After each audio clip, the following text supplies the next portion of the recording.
الرينال system هيكون فيه برضو as I said last time إننا like basic information كده general، وبعد ذاك في حياة كل حاجة فيها specific كده. ففي الكدني أهم حاجة فيها is the glomerulus ذات نفسها أو البومانز capsule، دي حتة مهمة شديد. بعد ذاك الباقي all you gotta know is the type of epithelium، يعني convoluted tubules والكلام ده if you just all you gotta know is which type is which، ما مهم جدا تعرف الديتيل. as I said الجلوميرولس والبومانز capsule دي فيها most of the questions most of the information. تمام؟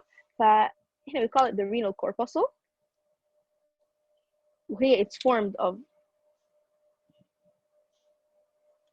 الجلوميرولس plus Bowman's capsule. تمام؟ يلا this is important. أول حاجة نتكلم على الجلوميرولس. تمام؟ الجلوميرولس is basically a knot of capillaries.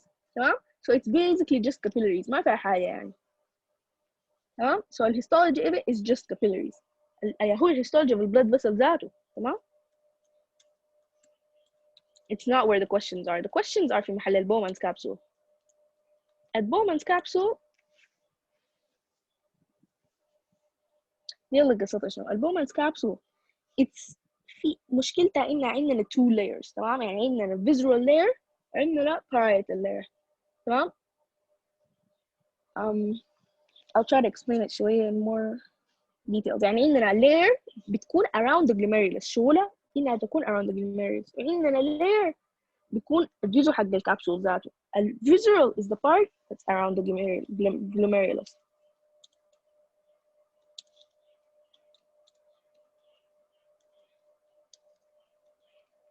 وفي parietal part ده الثاني which we're gonna برضو discuss it. وbetween the two layers عندنا حاجة اسمها capsular space. So far does it make sense? Yes. Yes. Okay, تمام. Capsular space between the visceral and parietal. Thank you. تمام. يلا احنا we're gonna discuss بالراحة. يلا visceral layer is formed of حاجة اسمها podocytes. تمام؟ Podocytes are basically epithelial cells. هم epithelial cells لكن يعني they're different than normal epithelial cells. الشغل حقهم شنو؟ okay. حاجة تانية مهمة is that when we say podocytes, the name means foot processes. عشان it's basically it has like feet كده ده معجين منها and it's around the glomerulus. So a visual layer which is around the glomerulus is formed of podocytes, and it's very important to remember the word podocytes دي. يلا بعد ذاك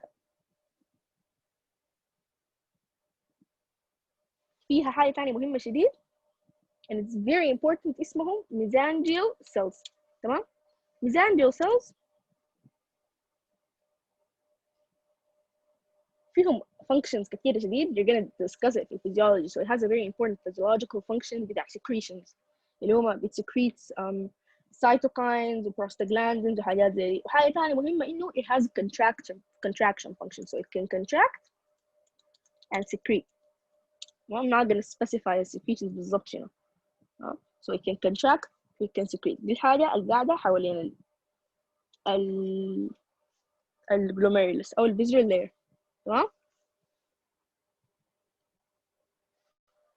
طيب يلا حاجة تانية مهمة شديد بيسألونا usually منها البارietal layer ما فيها كلام يعني there's not much to know about the parietal layer. It's more important to know about the visceral layer اللي هي فيها podocytes وفيها mesangial cells. بيسألونا كتير شديد especially paper 2 they ask you what are the 3 layers that form a Bowman's capsule, أو they can ask you it has another name اللي هو glomerular filtration barrier, or in other words Bowman capsule layers. It's the most area of questions. زي ما لما تبدوا تاخدوا CNS هيسألوكم برضو من layers of the blood brain barrier أو يعني كده it's important شديد في الهيستولوجي إنه whenever there's a barrier you know what forms the layers of the barrier. So أول layer of the barrier ده عندنا الكابيلاري endothelium because it's الحاجة بتلاقينا أول حاجة جوا آخر أول حاجة فيه الكابيلاريز حقت الجلوميرولس تمام. So عندنا الكابيلاري endothelium. يلا there do you guys remember the types of endothelium? So الendothelium ذاته عندنا فيه 3 types. Continuous وفenestrated و wait, what's the third one? Sinusoidal تمام. There's 3 types of capillaries. يلا هنا دي you need to know the type of capillary إنه it's fenestrated. يعني شنو fenestrated؟ يعني فيه فتحات كبيرة لكن it's not huge. يعني it's medium sized openings which are big enough to filtrate الحاجات كلها لكن not big enough to filtrate proteins. تمام. I'm just gonna go really quick. Continuous doesn't filtrate أي حاجة غير fluids. دي بنلقاها في الnormal blood vessels في المسلز في الحتت دي. الفenestrated بنلقاها في الكدني it filters everything but proteins. ليه؟ عشان احنا ما دايرين الالبومين يمرق لنا في اليورين. الساينوسويدال بتطلع ممكن everything. دي بنلقاها وين؟ في الليفر في السبلين لان احنا عايزين نطلع البلازما بروتينز عايزين نطلع في السبلين عايزين نطلع الريد بلود سيلز وكده تمام. So this is just basically a summary of the types of capillaries. So far يا جماعة معاي؟ Yeah. تمام perfect. يلا السكند layer عندنا البيزمنت membrane. يلا البيزمنت membrane of الكدني أو of البومان كابسول هو البيزمنت membrane حق الكابيلاري والبيزمنت membrane حق البودوسايتس. يعني you guys know إنه every type of epithelium لازم يكون عنده basement membrane. So it's a double basement membrane. Like it's not an important thing to know بس غير إنه it's a basement membrane. الفانكشن حقت البيزمنت membrane is إنه برضو it helps in blocking large proteins from passing through. لأنه it's I think it had a negative charge or something. I can't remember بالضبط. But it's basically الفانكشن حقته برضو إنها it blocks a large proteins from going through. آخر حاجة عندنا البودوسايتس. البودوسايتس الفانكشن حقته blocks small proteins. How does it block the small proteins? Yeah, I think this one's the one that had a negative charge, no? No, the basement membrane is the one that had negative charge. Podocytes just have very, very small fenestrations. That's why that only allows between Thank you. between 7 And negative charges. 20. And negative charges. No, thank you guys so much. I literally forgot. Thank you. So, لا البيزمنت membrane هو 2 layers ما 3. It's double. Guys, I'm right, صح? No, the basement membrane I think it has 3. 3? Yes. Wait, let me double check. Sorry. I'm going to think so. Yes, it does. Okay, tamam. Thank you guys so much. Sorry. So basement membrane 3 layers. Well, podocyte it blocks the small proteins. So there are 3 layers that form a Bowman capsule. دي أهم حاجة you guys should seriously focus on it. And with that for paper 2. Do you guys have paper 2? You don't have paper 2. For finals هيكون عندكم paper 2 هيكون فيها written questions الشورت دي. في written questions usually يكون السؤال Bowman capsule layers دي. تمام؟ So دي حاجة تانية. يلا بعد ذاك احنا بنتكلم عن the rest of the nephron. يلا بنتكلم عن the rest of the nephron. It's not that important to know أي حاجة غير a type of cells.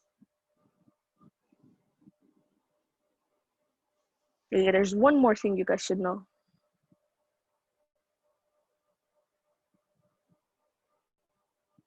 في حاجة تانية برضو it's not mentioned much in histology as much as physiology لكن في حاجة اسمها juxtaglomerular apparatus.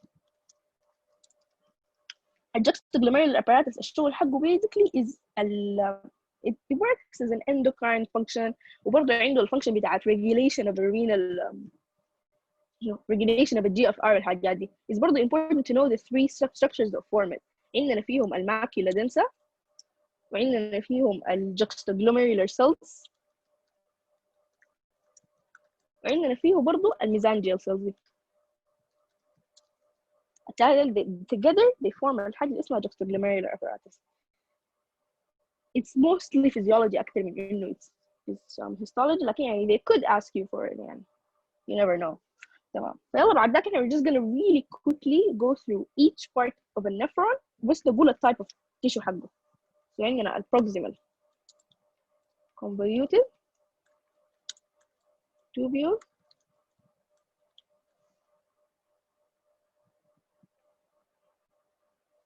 وده it's simple cuboidal. بعد ذاك عندنا loop of Henle، زي ما انتوا you know guys we have فيها ascending وفيها descending وفيها thin thick والكلام ده كله. يلا thin parts كلها simple squamous. It's very easy to remember it is إنه if you want it to be thin هيكون squamous obviously because it's the thinnest. والthick part simple cuboidal زي الباقي.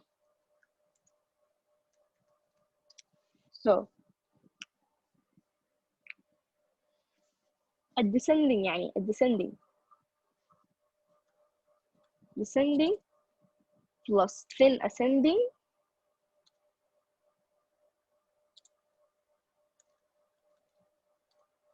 is simple squamous, with thick ascending is simple cuboidal. So far, is it okay, guys?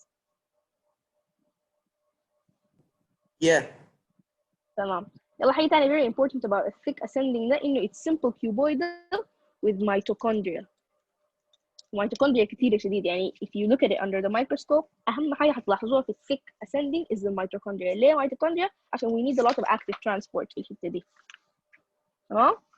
فده ال proximal convoluted tubule معاه loop of Henle. تاني عندنا ال distal convoluted tubule. يلا ده برضه simple cuboidal لكن فرقه من البروكسيمال شنو؟ البروكسيمال إننا فيه مايكروفيلاي. تمام؟ البروكسيمال فيه مايكروفيلاي وفيه كاناليكولاي وفيه برش بوردر. تمام؟ سو فيه ثلاث حاجات. إننا فيه المايكروفيلاي وأهم البرش بوردر is very important يعني الفيتشر that differentiates between البروكسيمال والديستال إنه في البروكسيمال إننا المايكروفيلاي والبرش بوردر ده في حين إنه في الديستال ما عندنا، بس عندنا simple cuboidal. الsimple cuboidal ده ذاتهم they form the macula densa. So if someone asks you الماكيولا densa هي دي شنو؟ It's basically a distal convoluted tubule. تمام؟ It's a part of a distal convoluted tubule. Maram, So yeah. can you please repeat the proximal convoluted tubule? تمام. طيب البروكسيمال convoluted tubule هو simple cuboidal لكن الكيوبويدال cells ديل ذاتهم عندهم مايكروفيلاي. تمام؟ ايوه معاك.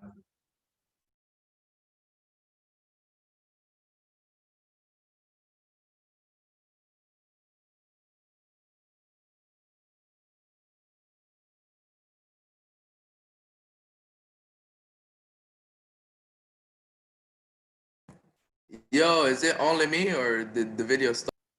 Yeah, she's not speaking anymore, or maybe she's just going blank. I don't know. Oh, sorry, I muted myself غلط. Sorry, what is the last thing you guys heard? You said the proximal convoluted tubule has simple cuboidal cells with microvilli. تمام. عندهم microvilli وعندهم canaliculi which are basically small canals. تمام. Yes. تمام.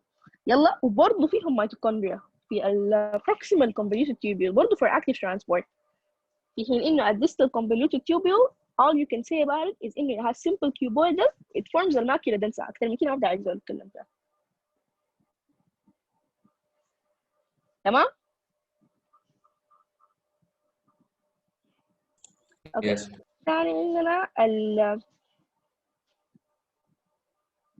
ثاني عندنا الكولكتنج ده it's برضه simple cuboidal. ما هتكلم عنه كتير بس I'm just gonna say that. لكن في حاجة مهمة جدا في الكدني إن to be able to tell the difference between the renal cortex and renal medulla from a histological point of view. تمام؟ So I'm just gonna quickly اكتب لكم كل واحدة. الcortex is darkly stained عشان فيه more renal corpuscles.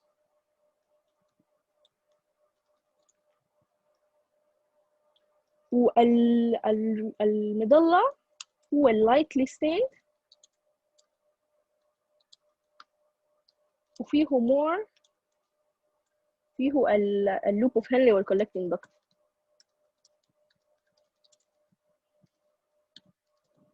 يعني لو يسيوم إننا الرينال corpuscle دي عاملة كده دي كده بعد ذاك بتنزل وتطلع كده ده كله ده المظلة عشان كده هيكون ما فيها دارك ستين وهنا ده كده الكورتكس عشان كده هيكون فيه الدارك ستين بسبب الجماعة ديل اللي هم الكورباسلز. تمام؟ شنو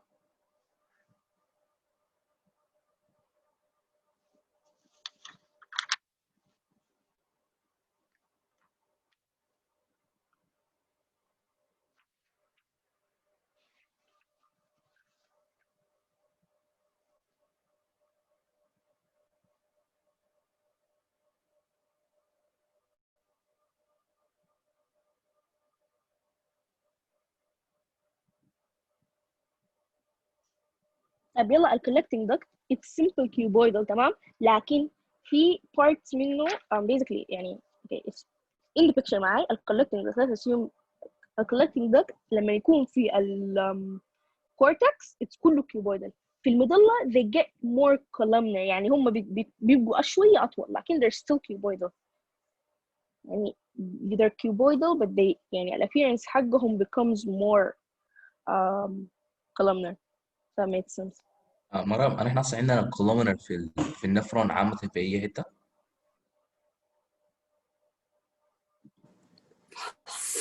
دقيقة let me double check. لا it's cuboidal. ما بس انا اتلخبطت انه قاعد تعمل كولومنر قلت يمكن هل هي في كولومنر انا ما قريت عشان كده. لا it's cuboidal. النفرون mostly cuboidal.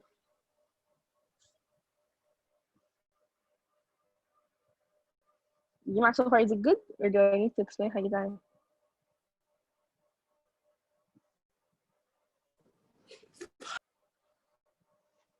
يعني يلا this is basically the summary حقت الكدني as much as I can يعني summarize it to the simplest idea. بعد ذاك I'm gonna try to لو في عايز to take a screenshot عشان gonna delete the page.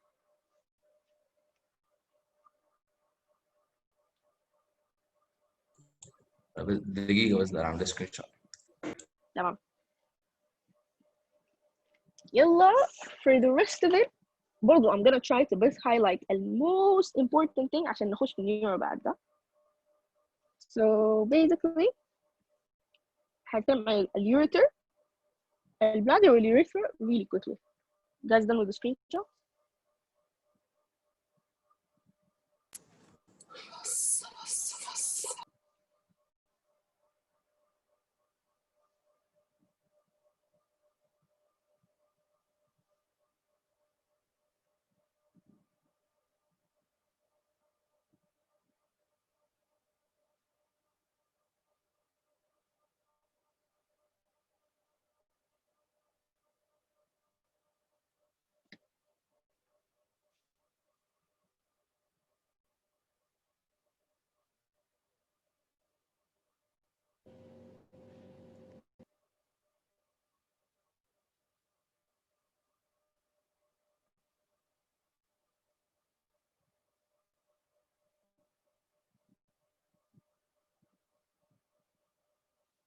تمام يا جماعة يلا بعد ده we're gonna go into the الباقي. we're gonna talk برضو ما in details شديدة عشان شنو عشان there's not that much time. فاليوريتر لا دقيقة I'm gonna seriously dude sorry 1 minute.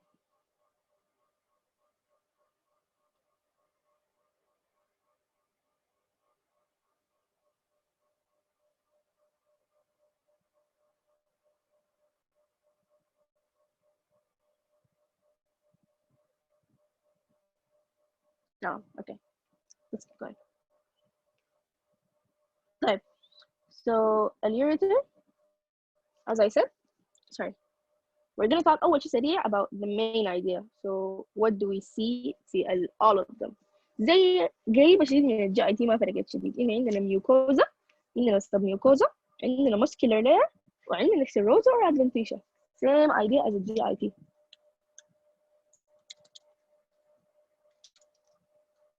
Mucosa, submucosa, muscular, serosa, adventitia. تمام. يلا نبدأ أول حاجة باليوريتر. اليوريتر الابيثيليوم حقه is transitional epithelium.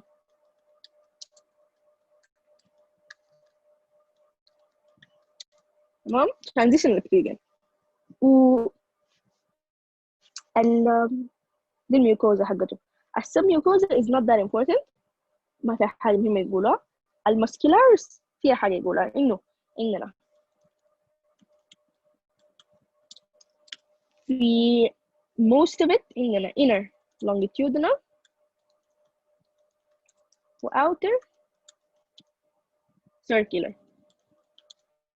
لكن دي برضو حاجة مهمة شديد. المهم إنه في lower third add a third layer. تمام. اللي هي outermost. يعني إحنا زي ما قلنا في الستومك إحنا عندنا 2 layers، وفي الستومك بيبقى عندنا واحد extra بالجوا. إحنا في اليوريتر بيكون عندنا 2 layers، لكن لما نصل للنهاية حقة اليوريتر بيقوم يبقى عندنا an extra layer. تمام. آخر حاجة إنه عندنا سيروزا أو أدفنتيجيا، هم عندنا الاثنين على حسب الجزء بتاع اليوريتر. الجزء بتاع اليوريتر اللي بيكون فوق بيكون on top of the peritoneum بيكون فيه سيروزا، ولما يصل للبلفس يصل لليوريثرا حيكون ما فيه. So just don't stress it too much يعني. So far is it okay يا جماعة؟ Because I'm just being very summarized يعني.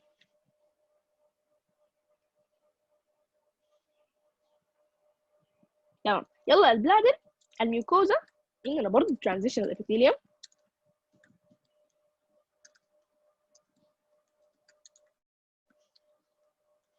And in some places by the way ممكن يلاقيكم كلمة transitional epithelium is written as urothelium. It's يعني normal إنه تلقى الحاجة دي. تمام. عندنا الحاجة المهمة في transitional epithelium في في البلادر is إنه a trigon, the area of a trigon has no mucosal folds. يعني transitional epithelium هو it's folded، لكن في حتة الترايجون بنلقى ما في mucosal folds. دي حاجة مهمة شديد يعني تعرفوا عنها. بعد ذاك عندنا 3 layers حقة المسكولار. Can you repeat that? Sure. يلا البلادر قلنا عندنا الميوكوزا. الميوكوزا it's transitional epithelium. يلا in anatomy you know إنه في posterior wall of البلادر عندنا حاجة area كده اسمها الترايجون. يلا الترايجون دي الarea دي has no mucosal folds. It's smooth. لو عينت البلادر من جوا هتلاقيها كلها transitional epithelium folded إلا حتة واحدة كده smooth، دي حتة الترايجون. تمام. دي has no mucosal folds. المسكولاريس عندنا 3 layers زي lower part of the ureter. most of the bladder is adventitia except for the superior surface. The superior surface is serosa. ليه؟ لأنه البريتونيوم falls on top of the bladder. يعني لو دي البلادر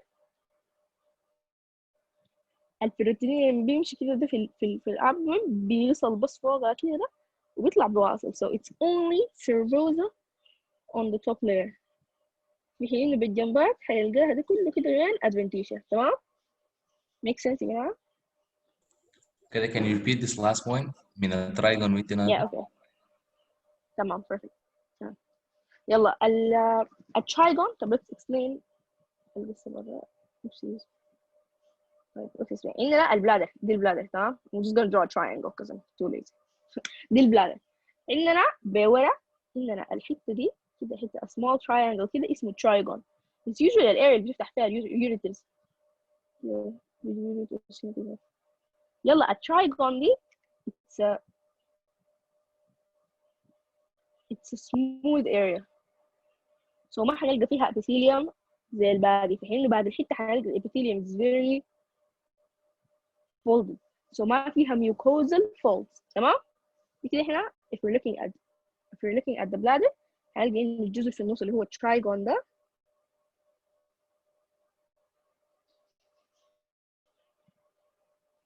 smooth. تمام؟ يلا عندنا another thing about the bladder is إنه عندنا التوب layer هيلاقينا فيها سيروزا. التوب layer هنا ده هيكون فيها سيروزا بسبب إنه البيريتونيوم which I made it in pink حسي is gonna reflect on top of the bladder. لكن في باقي البلادر ما فيها peritoneum since it's part of the pelvis. هنلقى إنه it's only adventitia. تمام؟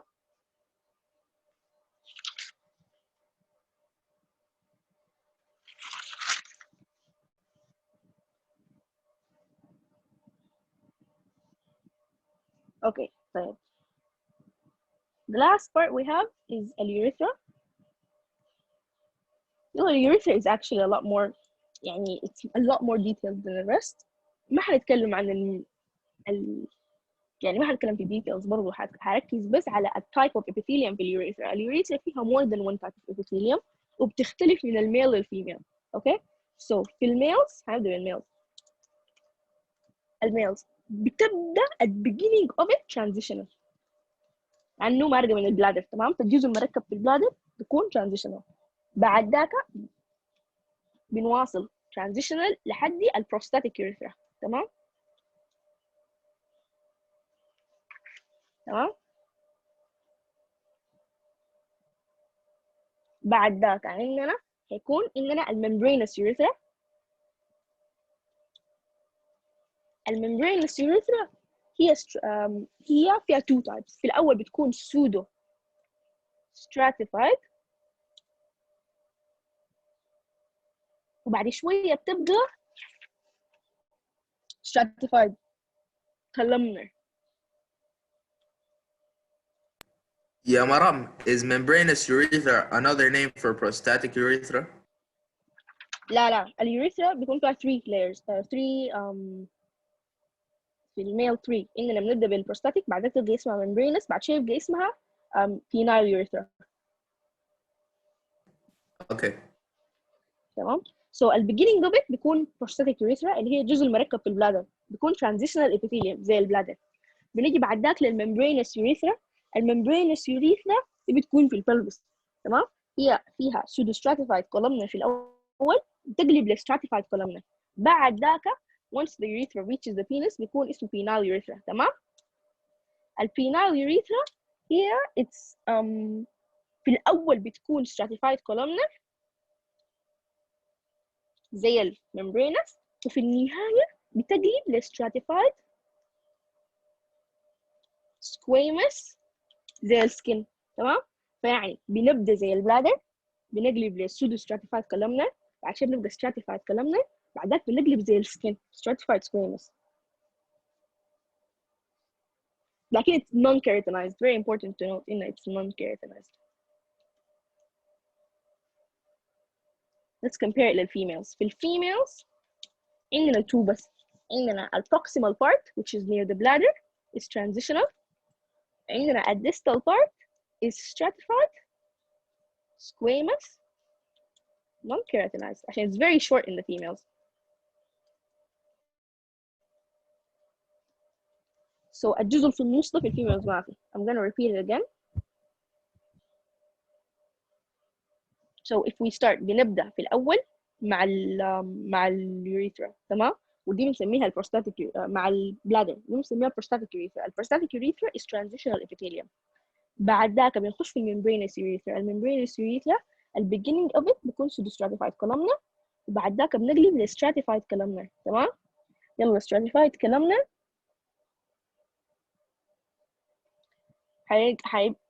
الستراتيفايد columnar يواصل لسه في البينال يوريثرا لسه stratified columnar. ولما نقرب للنهاية of اليوريثرا which we're reaching the skin بنقلب ل stratified squamous non-keratinized. تمام؟ في حين إنه في الفيميلز الجزء القريب من البلادر is transitional. الجزء القريب من السكرين is stratified squamous non-keratinized. It's that simple. أي زول عنده أي questions؟